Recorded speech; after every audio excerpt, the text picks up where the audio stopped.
Being here in Baghdad has been an honor and a privilege in a way that makes the phrase honor and a privilege not feel like a cliche anymore. But if out of all the things we've been able to do here this week, if out of all of those things I could do only one, if I had to pick the single hour in which I learned the most since I arrived here, it would be this. So right now it's after dark. It's still during Ramadan. But because the sun has gone down, because the day has ended, the fast can be broken and the family can eat. We're here with the Abu Abbas family. They're a working-class, poor Shiite family who lives here in Arasat district. This is not a house that they own. They're being allowed to stay here. It's a very warm night. It's very hot. They do have some electricity. You can tell the lights are on. There's fan blowing. They're able to get electricity in part because there's a restaurant across the street that has a large generator, and they're able to get some power from them through our friend Zohair and through Richard's friends here. And with the help of Kian, our NBC producer here, we've been able to be invited to this family's home, which is a huge honor and a privilege to sit here. And they've agreed to talk with me a little bit about, what everybody likes to talk about over dinner: politics, war, and George Bush. Right now, there's no Iraqi government. If there is an Iraqi government, can it do good for people, or will it? Are they not hopeful about that? يعني الحين الحكومة العراقية. Like I said, the government has been around for 8 years now, and they've done nothing. It's you and your group. So it's not about the government. It's about private sects and groups that you might belong to. He's like, look at me. I have got nothing. I have no job. I can't get a job. I'm having a really hard time, but that's because I don't know anybody. So the government isn't doing anything for us.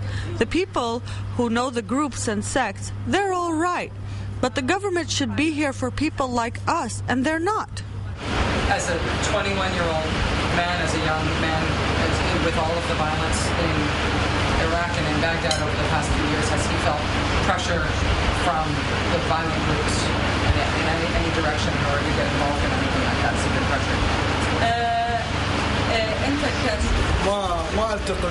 He says, I don't mix with them. I don't go near them. I stay really far away from them.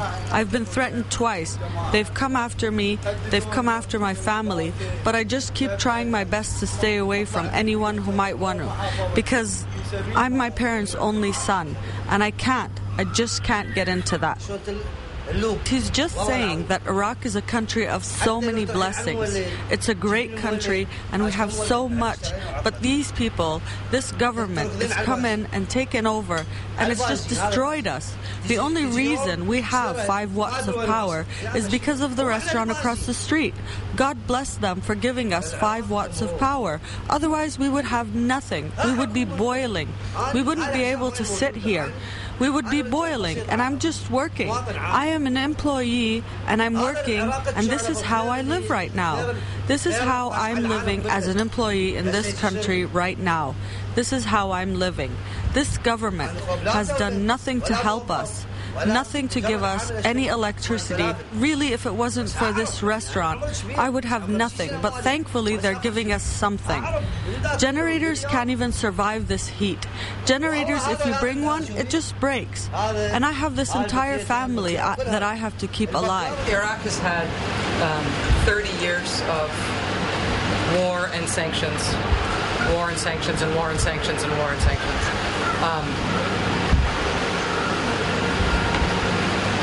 What's the best thing that could happen to Iraq now after so much pain? العراق كان عندها يعني حروب يصير إلا حاكم واحد وكلها تروح لحساب. Only one thing, one leader. That is all. One leader. What's happening now with all? The best thing that can happen to Iraq is to just have one leader. One strong central leader. Under Saddam was here for 30 years or more. and I was afraid to talk to my daughters. I was afraid to speak about anything to my daughters. There's not a single house in this country that doesn't have at least one or two martyrs, people who have died in war, family members who have died in war. I've been hit here, I've been hit in my stomach. There isn't one single family in this country that hasn't had a family member killed in war. But what this government is doing now, 7 years of no electricity, is unacceptable.